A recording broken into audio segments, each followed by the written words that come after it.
Hello ICSE students, कैसे हैं आप लोग। आई गेस कि आपकी एग्जामिनेशन की तैयारी अच्छी चल रही होगी समर वैकेशन में। टाइम मत वेस्ट कीजिए, पढ़ते रहिए, हमारी वीडियोस देखते रहिए। बहुत नॉलेजेबल वीडियोस है, हिंदी और इंग्लिश ग्रामर दोनों पे आप लोग को टाइम टू टाइम वीडियोस मिलता रहेगा। चैनल को सब्सक्राइब कीजिए, लाइक कीजिए और कमेंट जरूर कीजिए ताकि मैं आपके प्रॉब्लम्स को एक सोल्यूशन दे सकूँ। आइए गिरधर कविराय की जो अगली पंक्ति है, अगला पद है, उसके बारे में हम लोग डिस्कस करें। पिछले दिन हम लोगों ने पदों के बारे में, सॉरी तीन नहीं, 4 पदों के बारे में हम लोगों ने डिस्कस किया था। अब बाकी के जो पद हैं उनके बारे में आज डिस्कशन होगा। तो 5th पद ये है, रहिए लटपट काट दिन बरु घामे माँ सोए, छाह न बाकी बैठिए जो तरुपतरों होए। जो तरुपतरों होए एक दिन धोखा दे हैं, जा दिन बहे बयार टूट जब जर से जय हैं। कह गिरधर कविराय छाह मोटे की गहिए, पाती सब झरी जाए तऊ छाये में रहिए। तो इस पद में गिरधर कविराय हमें ये बताना चाह रहे हैं, इस संसार में जीवन यापन करने के समय आप हो सके तो चाहे जैसे भी अपना जीवन काट लीजिए, चाहे जैसे भी, लेकिन कभी भी हो सके तो धूप का भी अनुभव लीजिए, हो सके तो कठिनाइयों को भी झेल लीजिए, लेकिन कभी भी बरु घामे माँ सोए, हो सके तो घाम में भी सो लेने का तात्पर्य कठिनाइयों को झेलना। ज़िंदगी में अगर परेशानी है, कठिनाई है, तो उसे भी आप झेल लीजिए। छाह न बाकी बैठिए जो तरु पत्रों होए, तरु का मतलब वृक्ष, लेकिन वो हमें वार्निंग दे रहे हैं, हमें चेतावनी दे रहे हैं कि कभी भी हमें ऐसे वृक्ष की छाया के नीचे नहीं बैठना चाहिए जो वृक्ष की छाया बहुत ही कमज़ोर हो, या फिर जो वृक्ष भी बहुत ही कमज़ोर हो। जो पेड़ बहुत ही कमज़ोर होगा वो दूसरे को क्या छाया देगा। उनका सवाल ये है। कहने का तात्पर्य, जीवन में, जीवन के मार्ग में हमें हो सकता है ऐसे मित्र मिलें जो खुद ही कमज़ोर हैं, तो वो हमें क्या सहारा देंगे। हो सकता है ऐसे साथी संगी मिलें जो खुद ही बहुत ही आर्थिक रूप से, मानसिक रूप से कमज़ोर हैं, तो वो हमें क्या सहारा देंगे। तो इसीलिए हो सके तो आप जैसे तैसे काट लीजिए, लेकिन ऐसे लोगों की संगति से अपने आप को बचाइए। जो तरु पत्रों हो एक दिन धोखा दे हैं, और जो वृक्ष पतला होता है वो गांठ बना लीजिए। ये यथार्थ है, सच्चाई है कि ऐसे वृक्ष एक ना एक दिन आपको धोखा तो देंगे ही। जा दिन बहे बयार टूट तब जड़ से जाए हैं। जड़ यानी कि जड़, यानी कि जिस दिन जोर से आंधी तूफान, बयार बोलने का मतलब हवा, तो बयार का मतलब हवा। जिस दिन बहुत ज़ोर की आंधी आएगी, बहुत ज़ोर का तूफान चलेगा या फिर हवा चलेगी, तो फिर आप देखेंगे कि ऐसे वृक्ष जो है ना, जो बहुत ही पतले दुबले हैं, वो वृक्ष टूट कर गिर जाते हैं।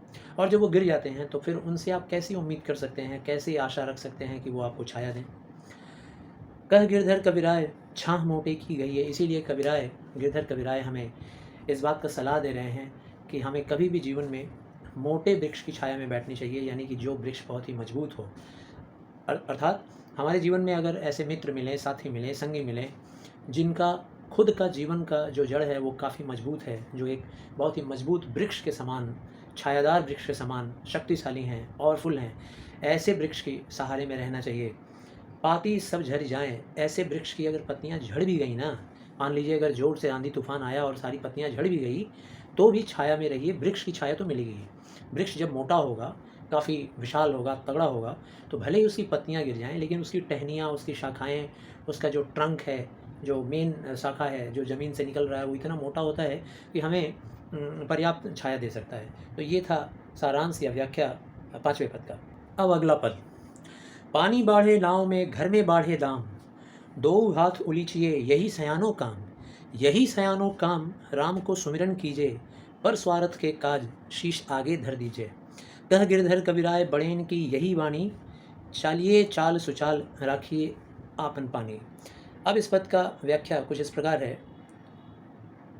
जीवन में गिरधर कविराय हमें इस बात की नसीहत देते हैं, हमें सलाह देते हैं कि जीवन में अगर आपके घर में धन की वर्षा हो, यानी कि लक्ष्मी माता अगर हाथ पांव तोड़ के घर में बैठ जाएं, आपके खूब धन अगर आए, तो ऐसी परिस्थिति में मनुष्य को दोनों हाथों से धन का दान करना चाहिए। लोगों के लिए पानी पीने का प्याऊ बनवाइए, ठीक है ना, तालाब बनवाइए, वृक्ष बनवाइए, गरीब लोगों के बच्चों को पढ़ा दीजिए, उनके जो गरीब हैं उनकी बेटियों की शादी में खर्च कीजिए, और दान पुण्य का काम कीजिए, जिससे आपका नाम, आपके ख़ानदान का नाम, उस यश का बढ़ोतरी हो। तो कभी कहते हैं कि पानी बाढ़े नाव में। यदि नाव में कभी पानी बढ़ जाए, यानी कि नाव में बैठकर अगर हम इस पार से उस पार जा रहे हों और पानी अगर बढ़ जाए, तलवे से थोड़ा थोड़ा पानी रिस रिस कर आता है और वो पानी अगर बढ़ जाए, या घर में अगर आपके धन की वृष्टि हो रही हो, ऐसे दोनों ही परिस्थिति में दो हाथ उलीचिए, दोनों हाथों से उलीचना चाहिए। उलीचने के तात्पर्य यूँ दोनों हाथों से निकाल निकाल कर खूब दान कीजिए, पैसे का भी, अर्थ का भी दान कीजिए और अपने घर का जितना भी वो आप हो सके अपने यश का, अपने नाम का, कुल का नाम बढ़ाने के लिए ज़्यादा से ज़्यादा दान कीजिए। जैसे नाव में बैठा हुआ व्यक्ति पानी को उलीचता है दोनों हाथों से, यही सयानो काम मतलब बड़ मनसाहत की यही काम है, बड़ा होने का यही लक्षण है। राम को सुमिरन कीजिए और ज़्यादा से ज़्यादा ईश्वर का नाम का जप कीजिए। पर स्वार्थ के काज, पर स्वार्थ यानी दूसरे के स्वार्थ, दूसरे लोगों की भलाई में, दूसरे लोगों की अच्छाई में जितना ज़्यादा से ज़्यादा हो सके आप उनका काम कीजिए। उनको समाधान जितना आप सलाह के ज़रिए दे सकते हैं दीजिए, जितने तन मन धन से दे सकते हैं कीजिए, और उसमें हमेशा आगे बढ़े रहिए। शीश आगे धर दीजिए, शीश आगे धर दीजिए मतलब हमेशा परस्पर आगे रहना चाहिए, हमेशा हमें उसमें आगे बढ़ा हुआ रहना चाहिए, कतार में सबसे पहले। कह गिरधर कविराय बढ़ेन की यही बाणी, बढ़ेन की यानी बड़े लोगों की, जो हमारे बुज़ुर्ग हैं, जो हमसे बड़े हैं, सीनियर हैं, वो हम लोगों को यही सिखा गए हैं। और उसी पद प्रदर्शन से, मतलब क्या बोलते हैं उसे, पथ प्रदर्शन से, यानी कि उसी तरीके को फॉलो करते हुए अगर आप आगे बढ़ें तो आपको जीवन में हमेशा नाम और यश की प्राप्ति होगी। चलिए चाल सुचाल राखिए आपन पानी, और आपन पानी का तात्पर्य यानी कि अपना सम्मान, पानी का मतलब यहाँ सम्मान है। तो अगर जीवन में आपको अपना सम्मान बरकरार रखना है तो हमेशा सुचाल चलिए। सुचाल यानी कि कुचाल का विपरीत है। कु एक ऐसा उपसर्ग है लगा देने से जिसका मतलब होता है बुरा चाल, यानी बुरे बर्ताव, बुरे व्यवहार, और सु का मतलब होता है अच्छा। ये एक ऐसा उपसर्ग है जिसके लगा देने से मतलब होता है अच्छा व्यवहार, अच्छे चाल। तो अगर आप जीवन में अच्छे चाल, अच्छे व्यवहार को मतलब के ज़रिए अगर आप जीवन यापन करते हैं तो आपको हमेशा ही सम्मान मिलेगा और आप अपने पानी को बरकरार रखेंगे, पानी यानी कि अपने सम्मान को बरकरार रखेंगे। तो ये हुआ छठा पद का व्याख्या। और अब अंतिम पद। राजा के दरबार में जय जय समया पाए, साईं तहन बैठिए जहाँ को दे उठाए। जहाँ को दे उठाए बोल अनबोले रहिए, हंसिए नहीं हहाय बात पूछे दे कहिए। कह गिरधर कविराय समय सो कीजे काजा, अति आतुर नहीं होए बहुरी अनखय हैं राजा। इन पद का तात्पर्य, ये जो कुंडलियाँ हैं इनके तात्पर्य में हम लोग क्या कहें, राजा के दरबार में यानी कि गिरधर कविराय हमें इस बात की सलाह दे रहे हैं कि राजा होते हैं, यानी राजा का तात्पर्य वही राजा नहीं जो मुकुटधारी लोग हैं और दरबार बैठा हुआ है। यहाँ राजा का तात्पर्य बलवान व्यक्ति, जो आर्थिक रूप से, राजनैतिक रूप से या किसी विशेष वजह से वो बहुत ही बलवान है, उसका सम्मान है समाज में, तो उसी को यहाँ राजा का नाम दिया गया है। जिसके पास धन है, बल है और हर तरह का स्रोत है।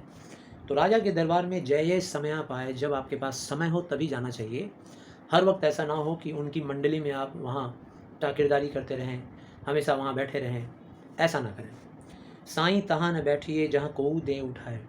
और राजा के दरबार में हमेशा इस बात को ध्यान रखना चाहिए कि अपनी हैसियत या हम किस लेवल में हैं, अपने हैसियत को समझकर राजा के दरबार में स्थान ग्रहण करना चाहिए। कहीं ऐसा ना हो जाए कि हम अपने स्तर को भूल करके और राजा के सबसे करीबी या सबसे निकटतम स्थान पर जाकर स्थान ग्रहण कर लें।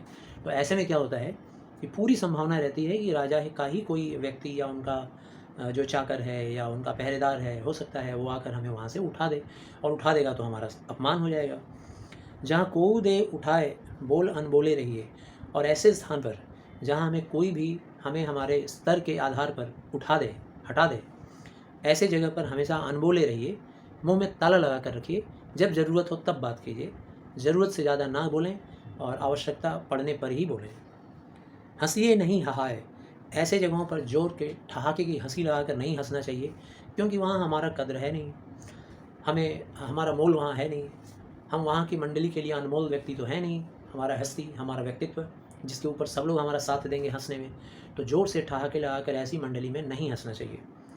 बात पूछे थे कहिए, और जब यदि वहाँ पर हमसे कुछ पूछा जाए, हमसे कोई बात कही जाए, तभी हम लोगों को उसका उत्तर भी देना चाहिए या पूछने पर ही जवाब देना चाहिए।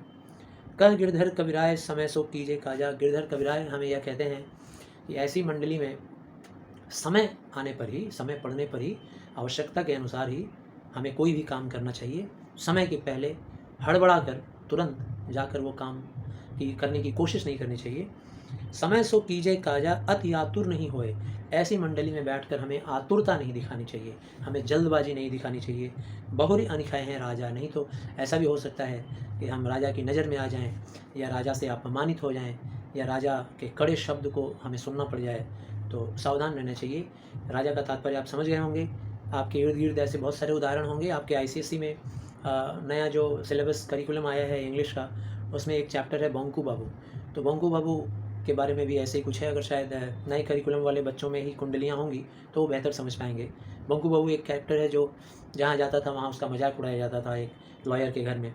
तो ऐसी ही कुछ बात यहाँ पे भी है कि आप भी बड़े हैसियत वाले इंसान के घर में जब जाएँ तो सोच समझ कर स्थान ग्रहण करें, कम बोलें, पूछने पर ही बात करें, और अपनी तरफ से ज़्यादा हा कर ना हंसें, और ना ही अपनी तरफ से कोई राय मशवरा दें, ना नसीहत दें।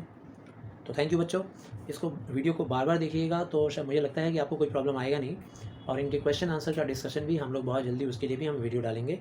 Thank you very much. पढ़ते रहिए, सीखते रहिए। Thank you.